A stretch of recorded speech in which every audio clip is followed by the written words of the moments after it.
What's going on, everybody? My name is Margetic. I am a local of Detroit, Michigan, and I'm the founder of BeMVP. Today, I wanted to make a short video regarding the DJI Mavic.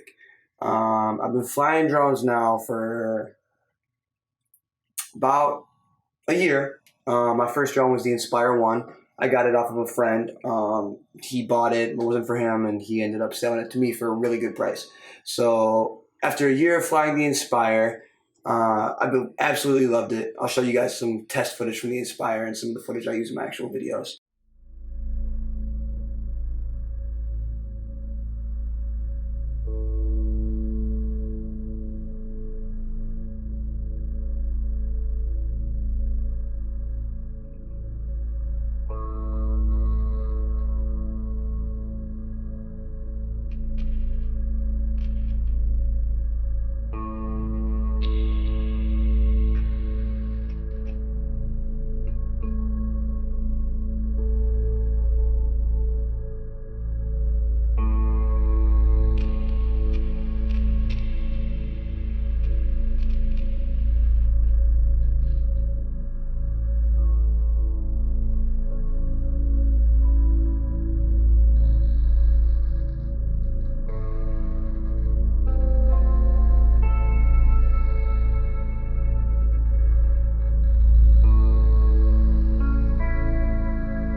But I love it.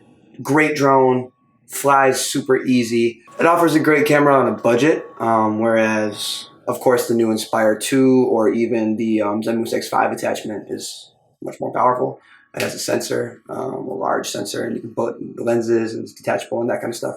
The Zenmousse X3 is great for people who are just getting started, and it's also great for professionals who want a reliable image. So shout out to the Inspire 1.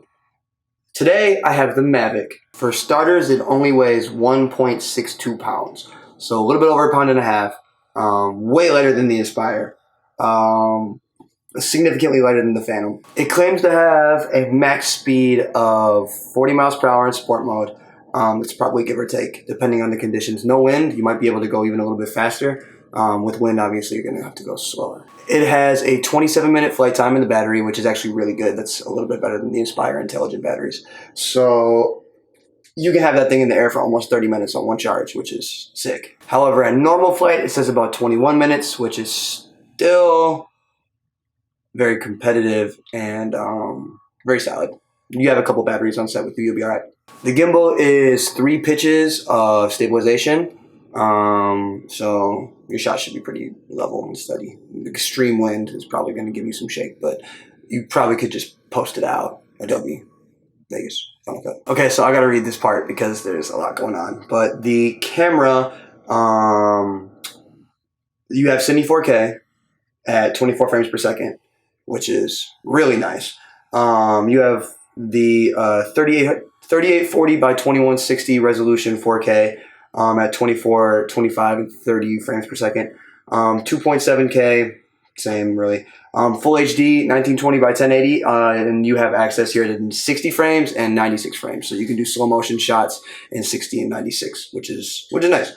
And the bitrate is 60 megabits per second. So you probably want to get multiple batteries. Right now I only have one. I'm breaking my own rules. But I wanted to give this a test before I really started investing. So probably want multiple batteries. Some extra propellers would probably be nice, just in case. These are small. These propellers are really small, so assuming that you don't always keep track of your things, these could get lost pretty easy in translation.